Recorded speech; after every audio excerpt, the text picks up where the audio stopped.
This is going to be a video response to RockingMrE's latest video, Jesus and Organized Religion.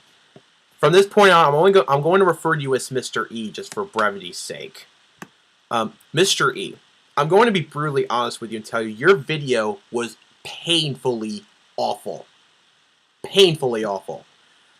It not only misconstrued scripture and twisted many verses out of context, you've played a lot of semantics and made stunningly weak arguments. In your video, your main point is that Jesus, as proclaimed in the Bible, was against organized religion. You attack the notion that Jesus in the New Testament never intended to start a hierarchical church. You also make many claims regarding the commercialization of many Protestant megachurches and of many corruption and scandals that happen in the Catholic Church. While those are legitimate points, you're making a bad argument in order to make this kind of point. Now, I'm not going to address every single point you make in this video, although I could go on about your really crappy sources you use, or about your claims regarding the economic status of the Vatican and your claims that the Catholic Church, specifically in the Vatican City, are enormously wealthy. I'm not going to go into that, considering those are topics that require videos of their own, and I'm not going to go into them in this video. Your main point that you try to stress in this video, that Jesus was against organized religion, is absolutely absurd. Completely absurd. And I'm going to explain why your argument is wrong and fallacious. Let's get started. I do not believe that Christian churches are actually legitimate, much like the state. Jesus had a confrontational relationship with organized religion, and an obvious example of this is the fact that his teachings led to his crucifixion, brought on by rabbis fearing his popularity. But this only scratches the surface of the contradiction of the church later formed in Jesus' name. Arguably the most famous story in the Bible regarding Jesus' shaky relationship with organized religion is the story of Jesus and the temple. All four canonical Gospels speak of this account, and in each instance Jesus becomes angry at the manner in which a temple has been transformed into a marketplace, as opposed to a place of worship. This is the only time in the Bible when Jesus loses his temper, overturning tables. In Matthew 21:12-13, Jesus cries, "My house shall be called the house of prayer, but ye have made it a den of thieves." Okay.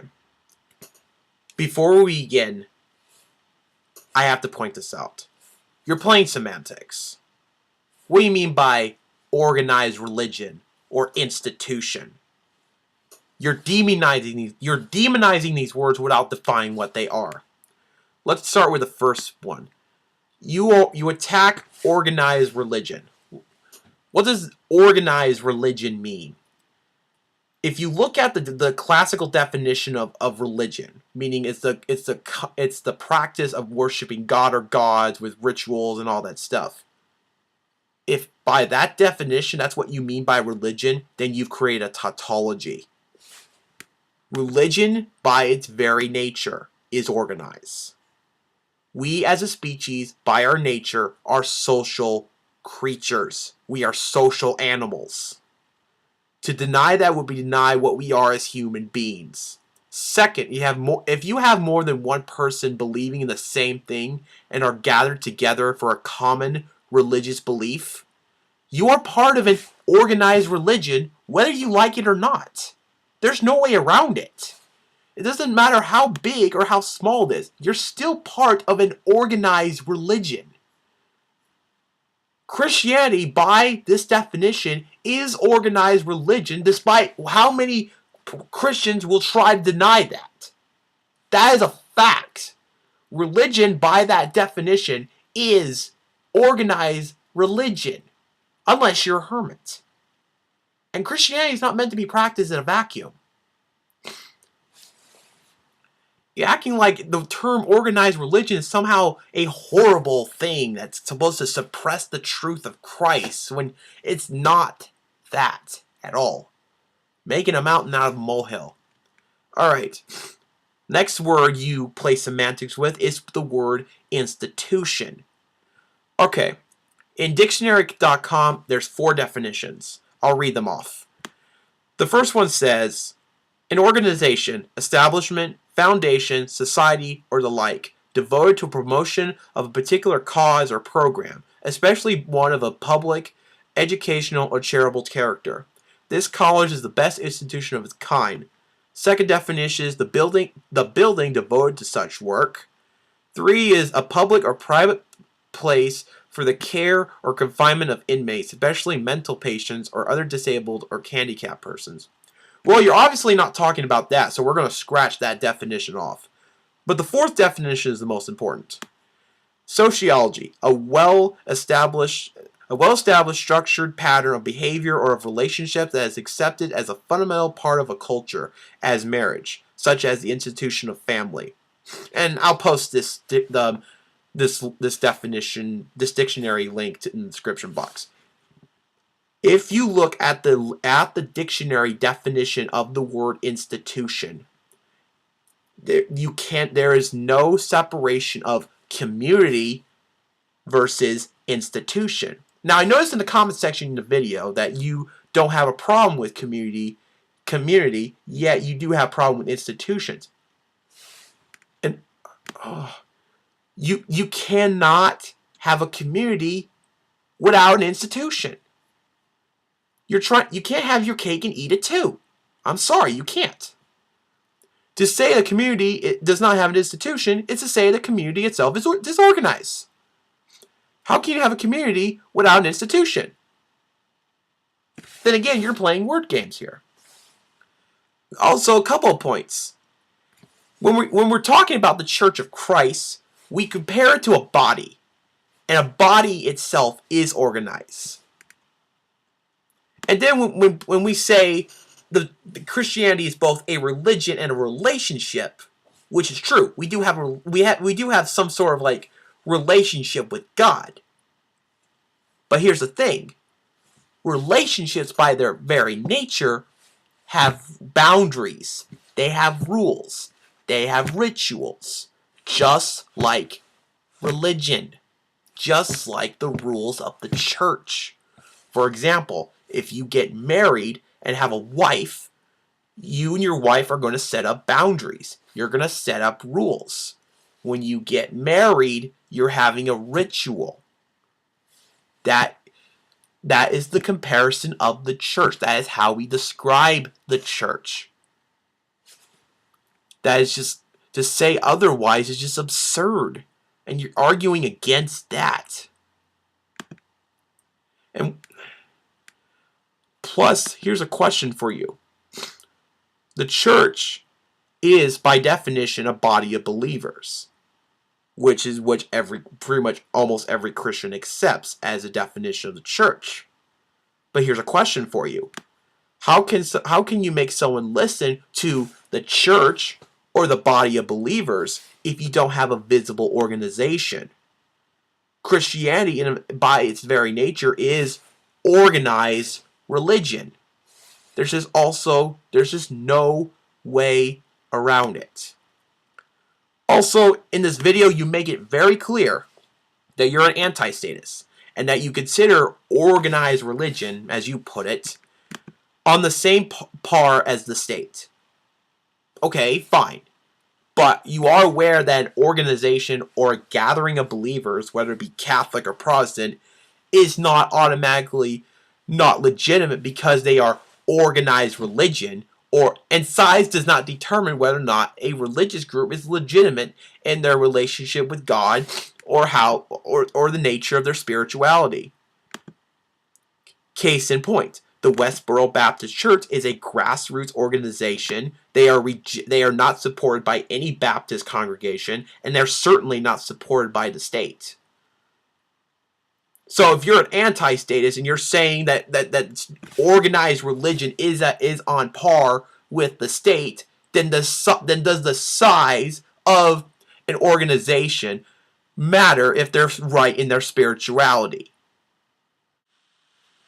Also, your argument about Jesus turning the temples at the table is a non sequitur. Just because Jesus turned the tables at the temple, it does not follow he was against organized religion. Jesus was not against the temple. In fact, he studied in the temples when he was a young boy, studying the scriptures. How does Jesus turning the tables at the temple prove he was against organized religion? It doesn't. Also, in your video, you go on to criticize many of the modern churches for their commercialization and their hypocrisy. I will not dispute this. I will not dispute that many churches have strayed away from the teachings of Christ, especially with many mega churches and all that stuff, and many of them preaching the prosperity gospel and many of these other things that are not relevant to the gospel. However, this does not follow that Jesus was against organized religion. Jesus was against hypocrisy and legalism. That's a definite. But he was not against organized religion. For you to say otherwise is to ignore a lot of things that are stated in the Bible, specifically in the New Testament, especially in the Gospels and in the epistles. Again, your point about hypocrisy and commercialization that has gone on in many churches is a valid point. I won't dispute that. Most people won't dispute that. But you're using this point. You're using this point to argue a fallacious argument about Jesus being against organized religion, especially considering that religion by its very nature is organized. Corruption in the church is not an argument against joining a church, especially if Jesus Christ started that church. You are confusing the finding of a church with that of corruption in a church. Now, I have a video that addresses that argument. I'll post that in the description box. I would recommend watching that when you get the chance. Alright, let's move on. Jesus' message of personal spiritual growth is also apparent in Matthew 6, 5-6. Your claim that Jesus was preaching a message of personal spiritual growth has no basis in historical reality. That idea would have been completely foreign to a first century Jewish mindset during Christ's ministry, let alone the ancient world and the Mediterranean area. There is no historical evidence that the idea of a personal spiritual growth being an idea that could be found during the time of Second Temple Judaism. The culture of the ancient world was that of that region did not accept individualism, let alone the idea of personal spiritual growth, because that idea did not exist in that culture.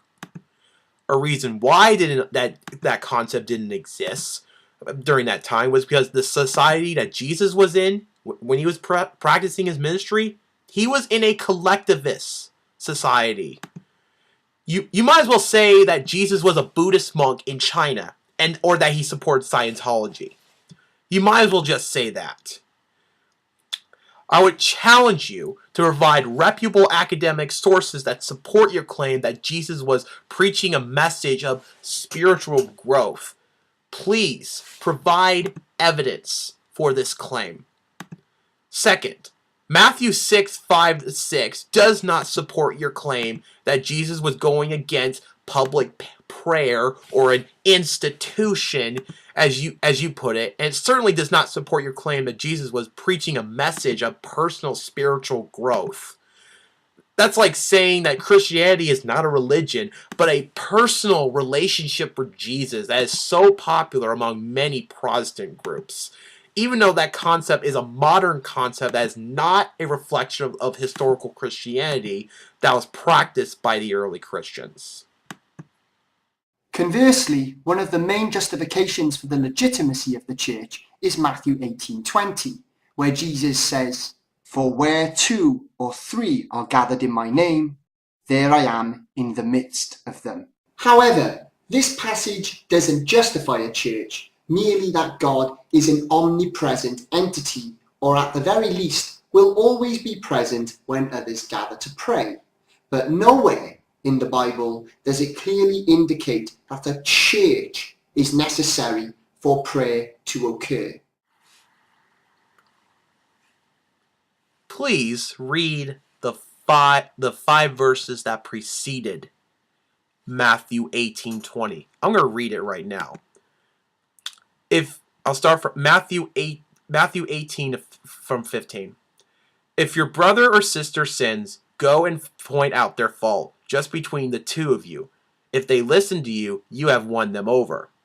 But if they will not listen, take one or two others along, so that every matter may be established by the testimony of 2 or 3 witnesses. If they still refuse to listen, tell it to the church. Or if they refuse to even listen to the church, treat them as they would a pagan or a tax collector. Truly I tell you, whatever you bind on earth will be bound in heaven, and whatever you loose on earth will be loose in heaven. Again, I truly tell you, if 2 of you on earth agree about anything they ask for, it will be done for them by my Father in heaven. For whether 2 or 3 gather in my name, then I am with them. So if you took Matthew 18:20 and just completely not taking into account of the previous 4 verses, of course you're going to get your interpretation. But you didn't read that, so you quote-minded that passage. I'm sorry, you did. Also, that's not the only verse we use to point out that Jesus did come to establish a church. Matthew 16:14-18 says this. He asked his disciples, "But who do people say that the Son of Man is?" They reply, "Some say John the Baptist, others Elijah, still others Jeremiah or one of the prophets." He said to them, "But who do you say that I am?" Simon Peter said in reply, "You are the Messiah, the Son of the living God." Jesus said to him in reply, "Blessed are you, Simon Bar-Jonah, for flesh and blood has not revealed this to you, but my heavenly Father. And so I say to you, you are Peter, and upon this rock I will build my church. I will give you the keys to the kingdom of heaven.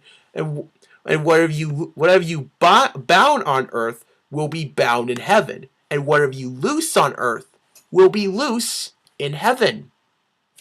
Now let's look at some of the epistles. I'll give you 1 Corinthians 12:28-31. It says this.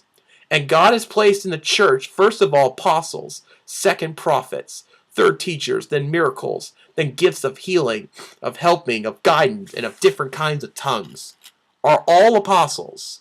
Are all prophets? Are all teachers? Do all work miracles? Do all have gifts of healing? Do all speak tongues? Do all interpret? Now eagerly desire the greater gifts." Now I noticed in the comment section in your video you said this. And someone brought up the book of Acts. And you said this. "I think even Acts," and you're referring specifically to Acts 15, "is a difficult justification for the church because we really need to listen to what Jesus said, not others." And I'm assuming you're referring to the apostles, like such as Paul or Peter, etc., etc., etc. "You are right that we wouldn't have a Bible without organized religion." You admit this. "But you're opening a can of worms about the history of the church here, aka Gnostic Gospels versus the canons. The line about building a church on a rock is again interpretable. According to Catholics, that rock is Peter." What else? "If Jesus really wanted a church, he would have made it clear, and it would have been a repeated message in the Bible." I'm going to ignore the last part. Your point about Jesus being the rock being interpretable, I somewhat addressed that in one of my previous videos, so I'll post that in the description box. But I mainly want to focus on your claim that we really have to listen to what Jesus said. This is the biggest problem in your argument, and the biggest flaw. To even say just listen to Jesus and no one else, and this is assuming like Paul and Peter, etc., is to flat out ignore many verses where Jesus is directly giving his apostles the authority to bind and loose on earth.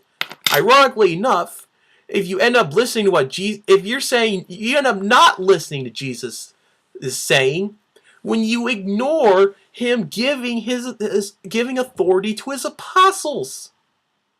You end up not listening to Jesus when you just say, only listen to Jesus and no one else. I'm sorry, that's not how it works. That's not how it works. In the Gnostic Gospel of Thomas, Jesus says, "Where there are two, they are not without God. And where there is one, I say to you, I am with him. Raise the stone, and there thou wilt find me. Split the wood, I am even there." This would indicate once again that God is omnipresent and that churches are not necessary when worshipping God. This gospel, like other Gnostic gospels, are dismissed due to claims that authorship cannot be verified as that of Thomas the disciple himself, though none of the canonical gospels can actually verify their authorship as being the actual disciples that lived when Jesus was alive. Not one of the canon clearly states that it is written by a disciple, and none have been confirmed as written within a reasonable time frame after the crucifixion of Jesus, thus meaning that the disciples that allegedly were involved with the canonical gospels would have needed to have lived unnaturally long lives. Okay, regarding the Gospel of Thomas, let me read you a couple of passages from the Gospel of Thomas to get an idea why the early church rejected this book, this gospel. Jesus said, "Lucky is the lion that the human will eat, so that the lion becomes human, and foul is the human that the lion will eat, and the lion still will become human." Jesus said to them, "When you make the two into one, and when you make the inner like the outer, and the outer like the inner, and the upper like the lower, and when you make male and female into a single one, so that the male will not be male, nor the female be female, when you make eyes in place of an eye, a hand in place of a hand, a foot in place of a foot, an image of an image, then you will enter the kingdom." Jesus said, the Father's kingdom is like a woman. She took a little leaven, hid it in dough, and made it into large loaves of bread. Anyone here with 2 ears had better listen. If you understood early Christian thought, that would have given you some idea why the early church rejected the Gospel of Thomas.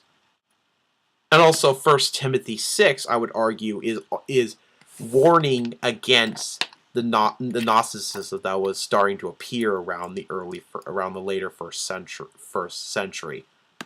You've actually read the Gospel of Thomas and compared to the Gospels that the early church accepted as canon, you would get some sort of idea why the church rejected it as canonical. So for you to even bring up the Gospel of Thomas is absurd. Why would you even bring it up in the first place? But, for the sake of the argument, let's grant that the reasons for rejecting the Gospel of Thomas by the early church are unwarranted, just for the sake of the argument. Let's say that the Gospel of Thomas has just as much authority on who Jesus was as, say, the books of Matthew, Mark, Luke, and John.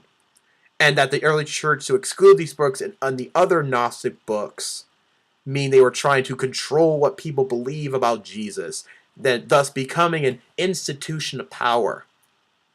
That would not prove that Jesus didn't start a church, let alone a visible church. It would not prove that Jesus didn't intend to start a church on earth. It would not prove that Jesus didn't.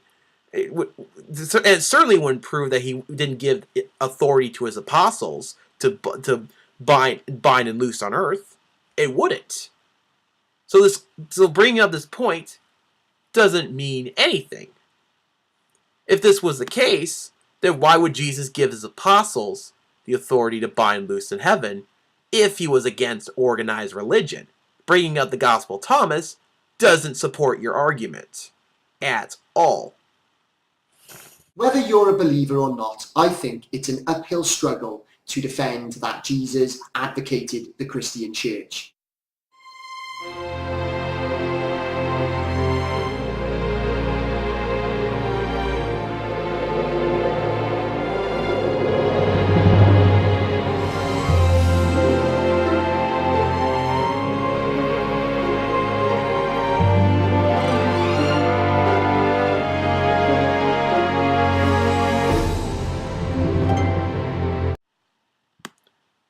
As a reminder, Mr. E, in order for your argument that Jesus was against organized religion, as you put it, and against institution, you would have no choice but to either get around certain verses of the Bible or flat out deny the verses where Jesus gave his apostles the authority to bind and loose on earth.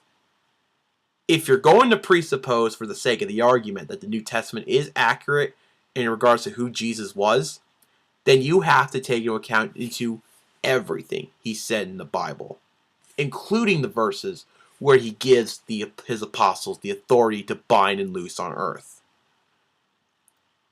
Now, here's the kicker. If you decide to just say that the church suppressed the truth about Jesus with these writings, and that they make, and then they're trying to get people to believe things about Jesus that Jesus himself never intended, you would have no choice but to answer the question: what came first, the Bible or the church? It's like the chicken or the egg. In order for there to be a record of what Jesus said, a church or an organized religion or an organization or a community or an institution would have to have the writings collected in order for them to be included in the Bible. And if you want to make that argument, you need to provide evidence for that claim. So either way, your argument falls flat. Sorry. You have not convinced me that Jesus was against organized religion. Now, this is going to be a little nitpicky, but